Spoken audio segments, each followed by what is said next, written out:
the Catholic Civil Rights Movement. So the Catholic Civil Rights Movement in Northern Ireland is going to be largely inspired by the American Civil Rights Movement. So this is going to be the time of Martin Luther King, Rosa Parks over in the United States.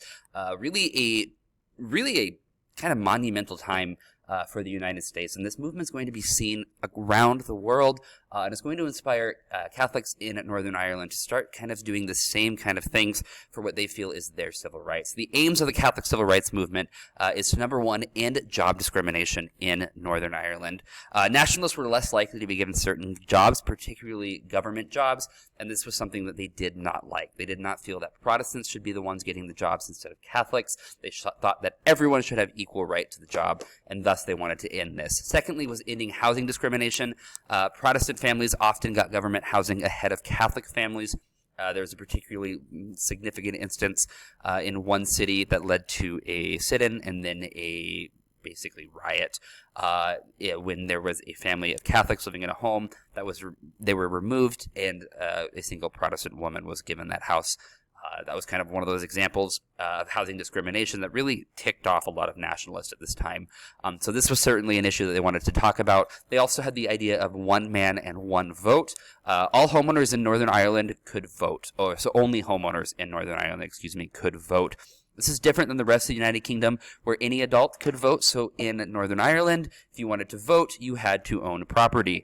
Protestants had greater wealth for the most part. Therefore, they had a better likelihood of owning their home. Thus, it kind of gave Protestants a bit of an advantage in the electoral system. And it was different than the rest of the United Kingdom. So in Scotland and Wales and England, anyone who was an adult could vote. In Northern Ireland, you must own property.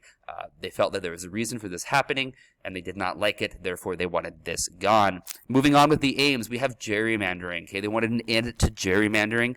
This gerrymandering gave loyalists an unfair advantage. We talked about this previously after the elections of 1922, where Catholic nationalists won a lot of local elections. So what's going to happen in gerrymandering? You can see kind of right here in this graphic that I found online.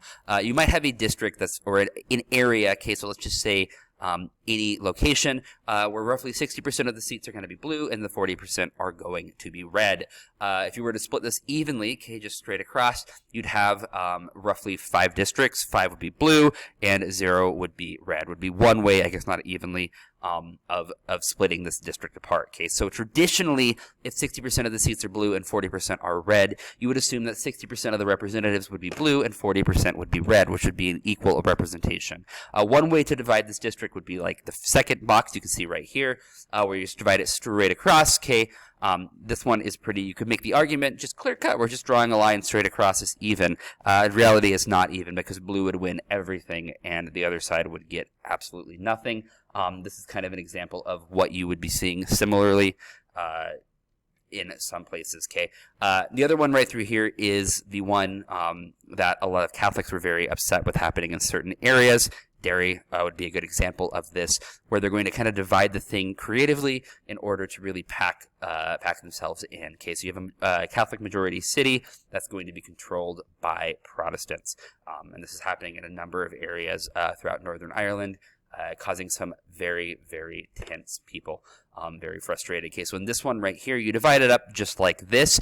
You're going to give 2 districts that are going to be solidly blue, that really the red side has no chance of winning, but you're going to have 3 districts the red side would have a chance of winning, because you're going to pack them in. So this is kind of an example of packing your people in one area, giving you the majority. So right in this situation, even though 60% of the people who would be having a say would be considered on the blue side, in district, the third one, the red side would actually have the majority of the legislative branch.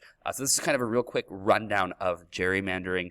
Hopefully that makes sense. If not, type it into your search bar. You'll find some good stuff on explaining gerrymandering. But Catholics during the Civil Rights Movement wanted to end gerrymandering because they did not like that it was happening.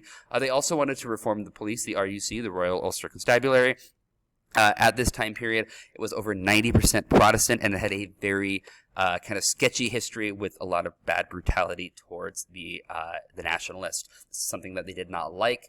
They felt that a police force that was 90% Protestant, controlling largely Catholic areas, at a time of sectarian tension would be doing some not so nice things. They wanted this reformed. They also wanted to repeal the Special Powers Act. Now, the Special Powers Act allowed the police to search without warrant, to arrest and imprison people without charge or trial, and to ban any assemblies or parades and really any publications. This is going to be largely abused to target nationalists. The idea behind this was a way of kind of maintaining peace.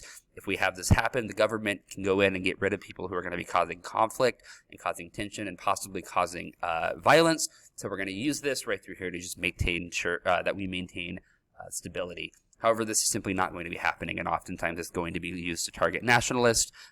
The nationalists are going to see this. They're going to see this as a violation of their free speech rights, and therefore they want this repealed. Okay. Now, opposition to civil rights is going to be held largely by a number of unionists, particularly Ian Paisley and his followers. We talked about him on the very introduction. They're going to feel that this is simply a front for the IRA, and that is ultimately going to be used to end partition. They're going to kind of see this as a slippery slope, that if you start giving Catholics some rights and doing this, the IRA is going to come back into existence because, again, they had kind of suspended operations in 1962. They're going to come back into existence at this time period, and ultimately it's going to be used in partition. Therefore, we must stand up and stop this civil rights march and these movements by the nationalists going for Catholic civil rights in Northern Ireland. That is all for now. Questions, comments, put it below. I'll see you later, and good luck.